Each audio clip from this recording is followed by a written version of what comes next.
Dərin masamıza dəvətimizi qəbul edib, gəldiyiniz, qatıldığınız üçün əvvəlcədən təşəkkür edirəm. Dəyərli həmkarlar,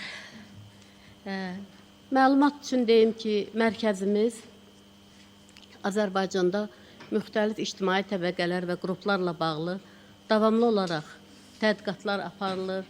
Həmin tədqiqatlar ictimaiyyətə təqdim olunur və onların bəziləri mərkəz tərəfindən, bir çoxları burada təmsilçiləri olan aidiyyatlı, dəyərli qurumlarımızla birgə həyata keçirilibdir.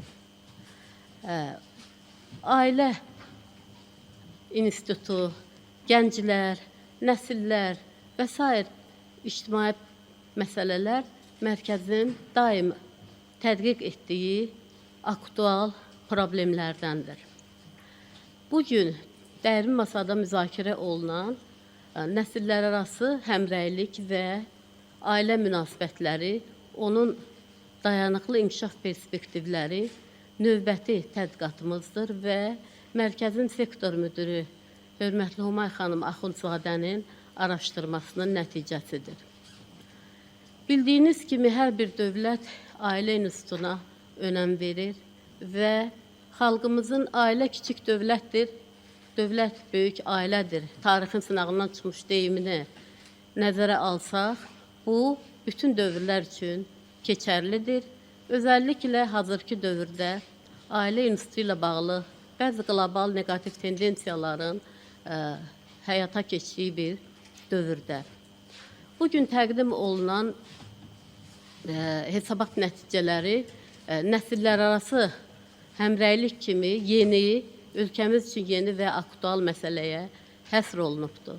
Bildiyiniz kimi, bu bəlkə bir son 100-150 ildə atalar-oğullar problemi kimi mövcud olub ədəbiyyatda və istər ingilis dilli, istər rus dilli ədəbiyyatda nəsillər arası artıq uçurum həddinə çatan dəyərlər, baxışlar, mənəvi, mədəni, olsun iqtisadi və s. sahələrdə nəsillərin arasında yaranan, belə deyək, o özgələşmə prosesləri, bu da bir reallıqdır və bu da bir qlobal tendensiyadır.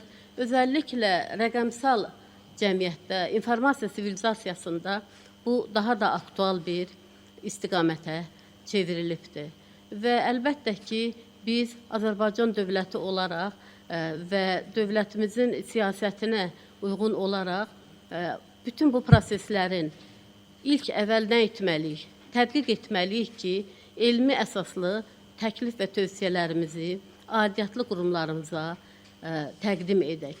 O cümlədən bilirsiniz ki, burada bilirəm ictimai elmlər sahəsində çalışan çox saylı həmkarlarımız var. Məlumunuzdur ki, hər bir nəsillər arasında problemlər mütləq olaraq olur, lakin orada ümidverici ümumi bir məsələ də var ki, nəsillər arası bağları möhkəmləndirən bir məsələ də var ki, hər bir nəsillər üçün ümumi bir tarixi simvollar, dəyərlər olan bir yaddaş hadisəsi olur və məhz o yaddaş hadisəsinə, tarixi simvola dayaqlanaraq bu nəsillər arası həmrəyliyi möhkəmlətmək olar və onu qorumaq olar.